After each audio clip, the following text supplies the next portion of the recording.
En découvrant Mahé, la capitale des Seychelles, nous sommes émerveillés par la beauté du paysage.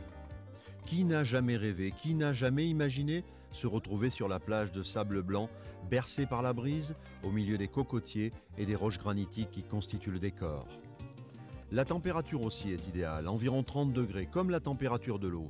Et dans ce cadre idyllique, rien n'a été laissé au hasard. Les palmes géantes du Cocofès, emblème des Seychelles, ne laissent pas le visiteur de la vallée de Mai indifférent.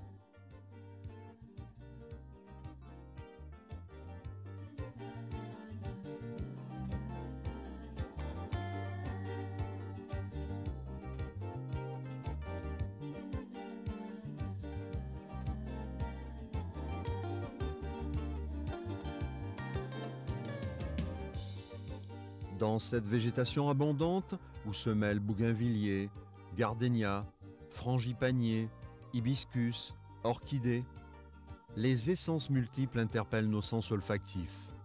Nous sommes sur la route du thé et de la vanille.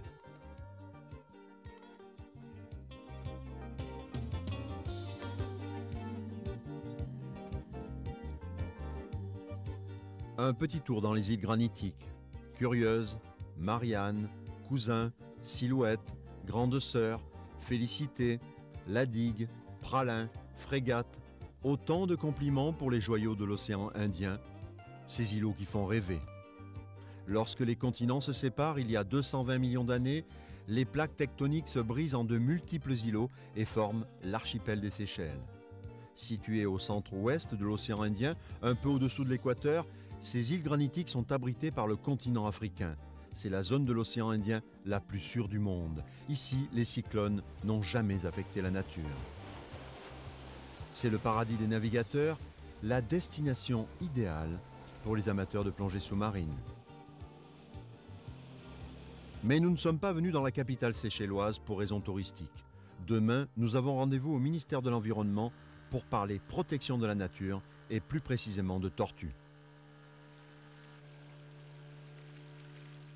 Eh oui, Luc Fougerolles, l'un des fondateurs de la ferme aux crocodiles de Pierre-Latte, se passionne aussi pour les tortues géantes d'Aldabra. Elles ont, elles aussi, besoin de soutien, car menacées de disparition.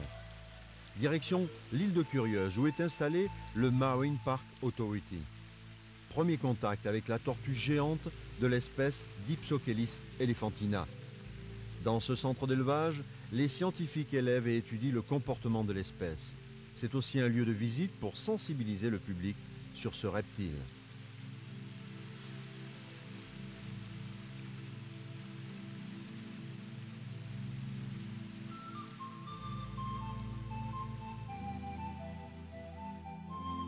Pourtant, une île leur est réservée, rien que pour elle. Il s'agit d'une île corallienne à 1200 km de Mahé. D'accès difficile, elle constitue l'unique sanctuaire où vivent ces animaux préhistoriques. Quand les Seychelles ont été découverts, il y avait effectivement des gens qui venaient se ravitailler chez nous, les bateaux de passage, etc. Ils prenaient du bois pour réparer leur bateau, ils prenaient de l'eau potable et puis ils prenaient de la bouffe. Donc ils prenaient aussi de la viande de la tortue. La tortue restait sur les ponts des bateaux, donc c'était de la viande fraîche. Au fur et à mesure qu'ils en avaient besoin, ils tuaient la tortue.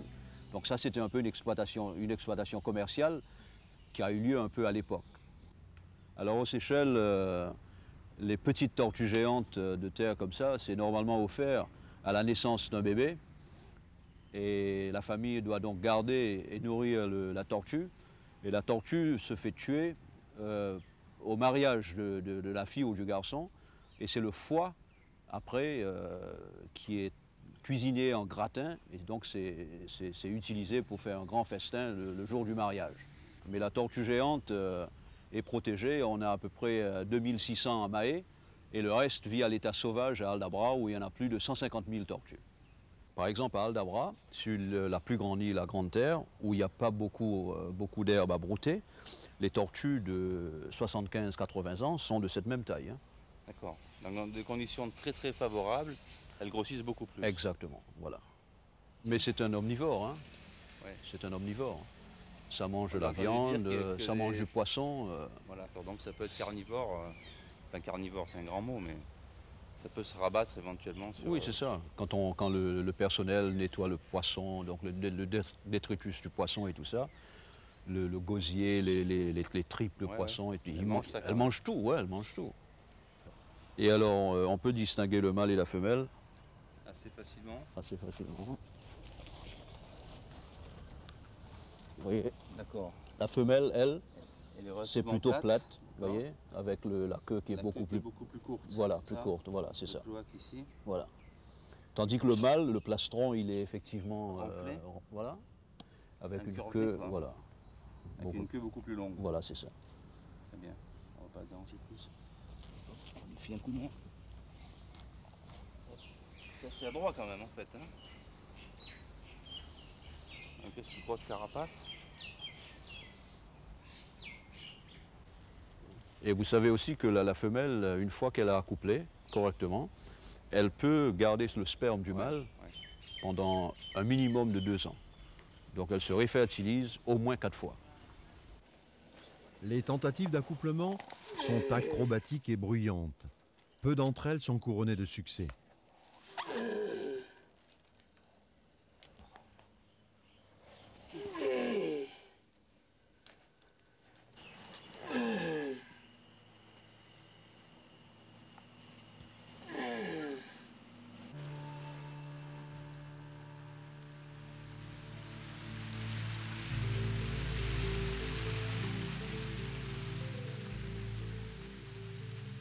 Envolons-nous vers le sud-ouest de l'archipel. Nous quittons les îles granitiques pour les îles coralliennes que nous atteignons après 2h30 de vol. Nous découvrons l'atoll d'Aldabra à 1200 km sud-sud-ouest de Mahé et à 280 km de Madagascar.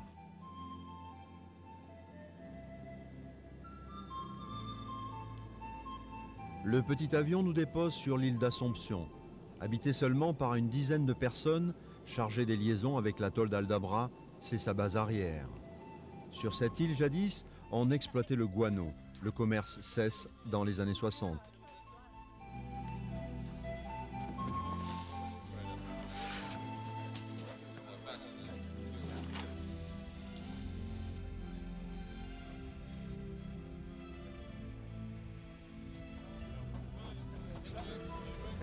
Au revoir, merci.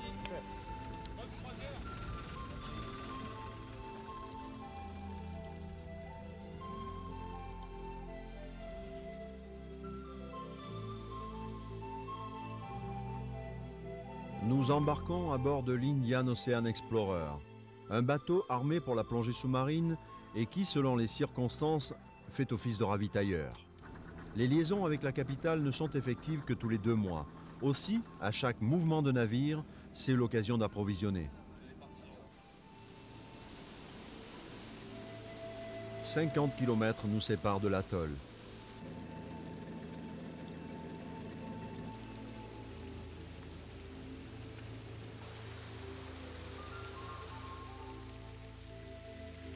Ici, à Aldabra, il n'y a pas de quai ni de ponton. La barrière de corail qui protège l'île interdit l'accès des gros bateaux et les brisants portent bien leur nom. Le déchargement s'effectue à la main, un travail harassant.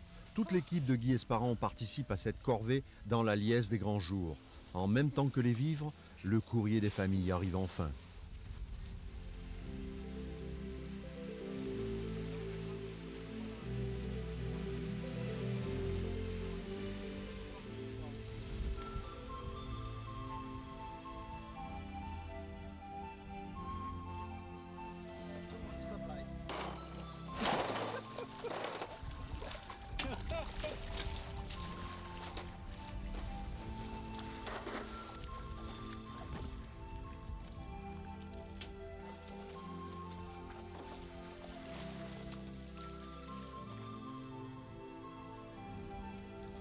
Notre curiosité est immédiatement récompensée en découvrant les pensionnaires de l'île.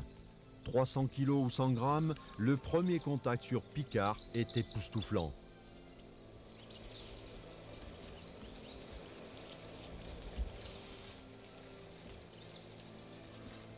Le maître des lieux est pressé de nous faire découvrir l'île qu'il a en charge. Voilà une toute petite tortue d'Aldabra qu'il y a peut-être un jour ou deux, il faudra d'abord passer à travers tous les prédateurs qui se présentent ici. Elle pèse actuellement même pas 100 grammes, peut-être 50-60 grammes. Ça prendra peut-être à 20 ans ou 25 ans pour reproduire encore. Et là, c'est vraiment... c'est fragile, non? Il y a beaucoup de c'est très prédateurs. fragile, oui. Mais c'est joli, ça. Moi, j'aime ça. C'est incroyable, hein, comme c'est petit et comment ça va devenir énorme. Et comme ça. Et qu'on pense que ça fait des milliers d'années que ça se perpétue comme ça, en sortant d'un trou tout petit. Les petites tortues, même à Picard, l'année dernière, je vis peut-être une trentaine, mais j'ai passé tout le mois dans la broussaille ici. J'ai vu peut-être 2 ou 3 très petites. Ça veut dire que peut-être ils se cachent dans la broussaille, mais je ne sais pas. Mais il y a beaucoup de prédateurs. Il y a des corbeaux, il y a des crabes, il y a des rats. J'ai vu 25 moi-même qui a sorti en dessous la terre. Alors, où est-ce qu'il va? On ne sait pas. Parce que je cherche et on ne voit pas. 3 espèces d'oiseaux endémiques vivent sur l'île. Le râle d'Aldabra est le dernier oiseau à terre de l'océan Indien. Ici étudié quotidiennement. Il n'a pas peur de l'homme. Il n'est inquiet que pour sa progéniture. Le foudi d'Aldabra, peu farouche, est lui aussi endémique. Le pigeon bleu des Comores est un oiseau familier.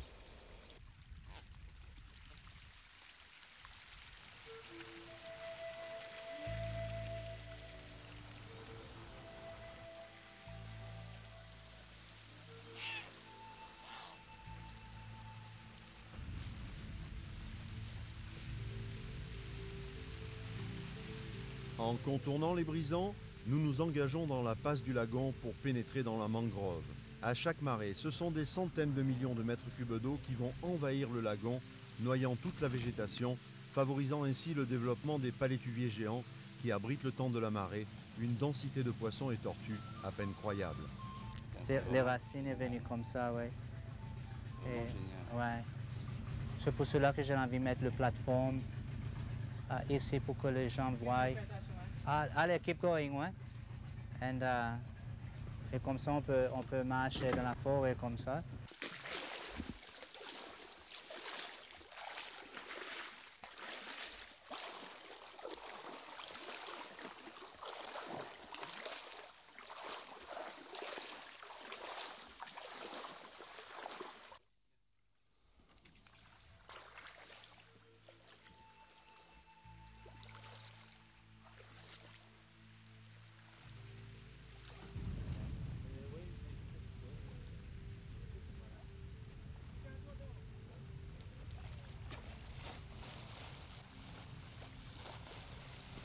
Direction sud-est de l'île pour rejoindre Saint-Caz, un poste d'observation visité par l'équipe des Rangers 2 fois par semaine.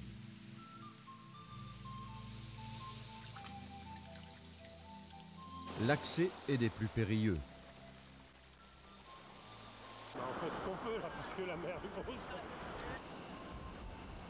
Cet endroit se trouve assez proche de Madagascar, assez proche des Comores. C'est une île corallienne, inaccessible, et c'est sûrement la raison pour laquelle il reste que beaucoup de tortues ici, parce que les navigateurs avaient du mal à approcher. Il y a une barre terrible où les bateaux risquent de s'écraser sur le récif corallien, et donc c'est peut-être ce qui a protégé. Ici, il faut vraiment y venir, il faut vraiment avoir envie d'y venir. C'est vraiment loin de tout, c'est assez inhospitalier, et je crois que ça a été réellement le refuge de ces grandes tortues.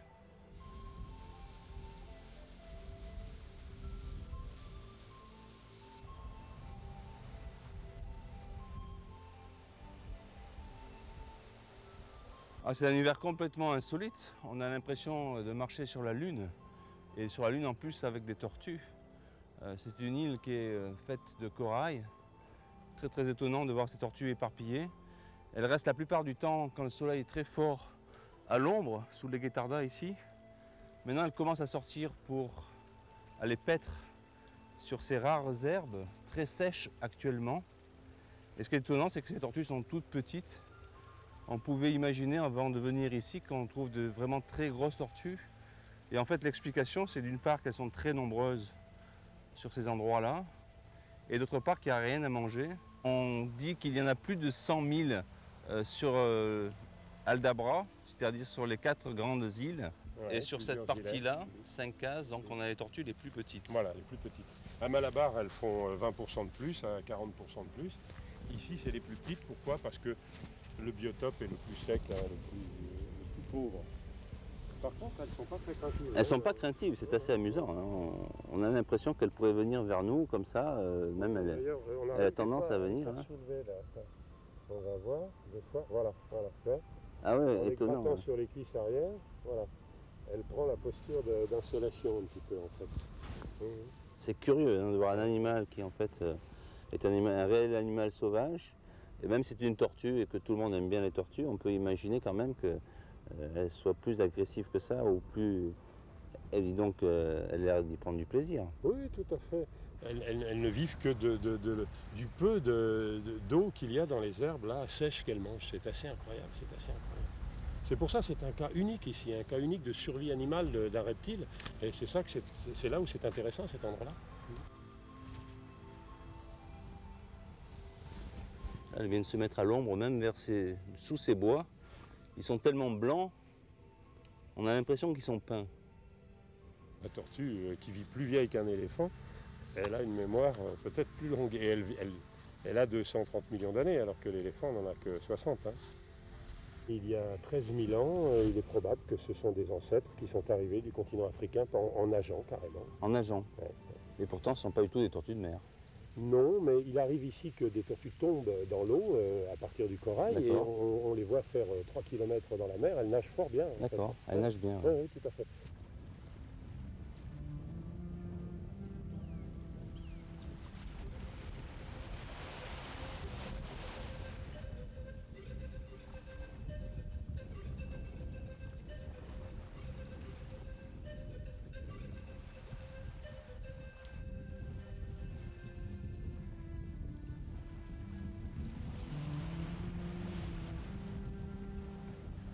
Cette grosse tortue qui flotte là, c'est complètement incroyable. C'est vraiment incroyable, oui.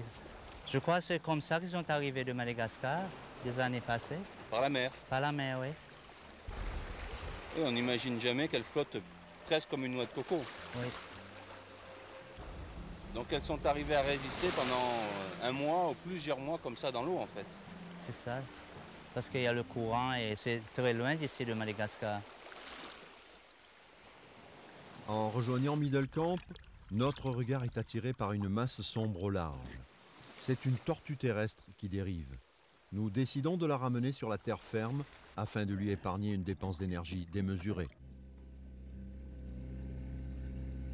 Ça, c'est vraiment quelque chose, hein? À chaque mouvement de bateau, les requins affluent en quête de nourriture. Bienvenue à Pika.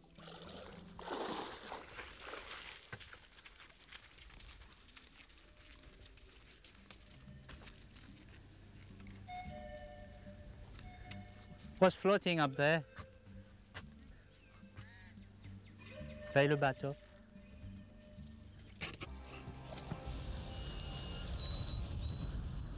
En traversant ce lagon extraordinaire, dont la superficie permettrait de loger en son sein l'île de Mahé, nous croisons tortues marines, raies et de nombreux poissons sous le regard intéressé des frégates.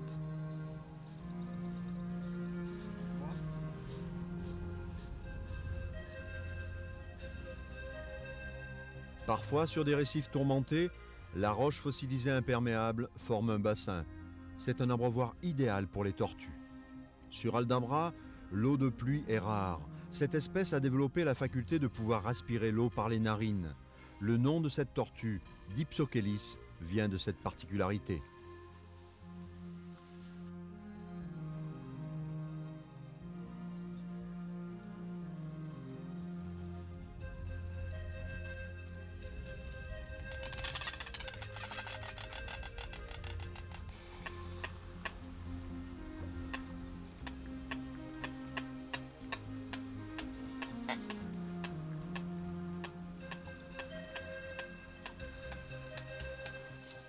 À Middle Camp, le paysage est apocalyptique. Le déplacement des tortues s'avère extrêmement périlleux.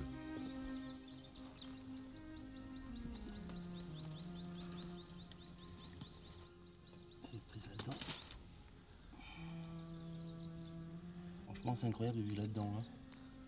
Il faut vraiment pas avoir le choix. C'est peut-être ce qui a sauvé l'espèce d'ailleurs.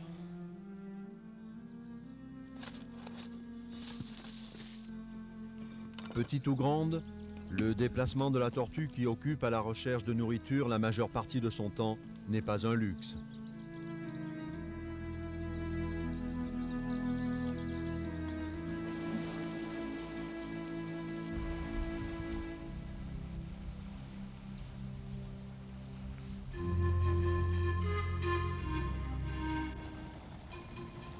Francis a décidé de nous éblouir. Notre botman, celui qui brave les caprices de l'océan depuis plus de 5 ans, ici à Aldabra, a répondu à notre demande.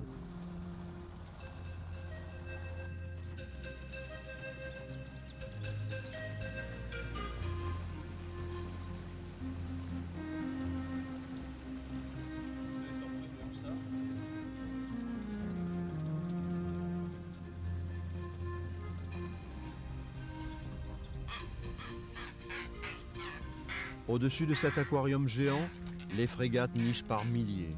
C'est aussi le refuge des fous à pieds rouges et des pailles en queue. L'homme n'a jamais inquiété les oiseaux, ils ne sont pas farouches. La réalité est tout autre pour les tortues marines qui fuient à notre approche. Il n'y a que quelques années que leur chasse est interdite.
Notre voyage autour de l'île touche à sa fin. Il est temps de rejoindre la base à Picard. Tout à coup, un groupe de dauphins vient flirter avec la coque de notre embarcation. La joie à bord est alors à son comble.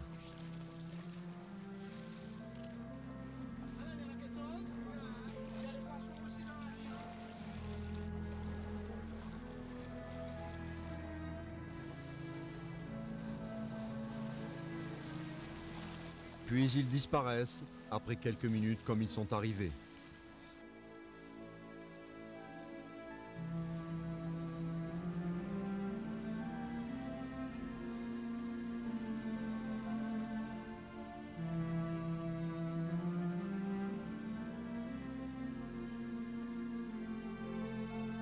Est-ce qu'il y a une méthode pour diriger une poignée de gens, une quinzaine de personnes sur cette île pour justement essayer de mieux la protéger? Il faut comprendre la sociologie des gens, parce qu'on ne peut pas pousser, il fait chaud, ils sont très loin de Mahé, et ils sont ici quelquefois seuls, ils n'ont pas leur famille avec eux.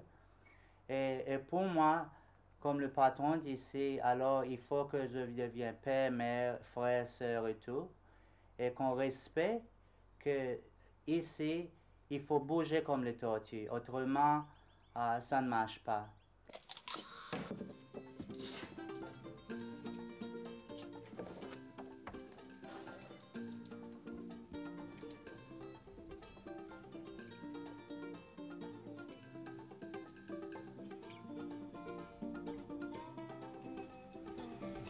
La vie s'est écoulée lentement durant notre séjour sur Aldabra.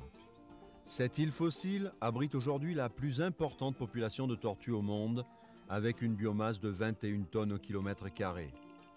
Le dernier sanctuaire des tortues a été classé patrimoine mondial par l'UNESCO. À Picard, la base scientifique de l'île est désormais ouverte aux touristes naturalistes. Respectons ceux qui se mobilisent afin de sauvegarder une espèce qui n'a pas encore révélé les mystères de sa longévité.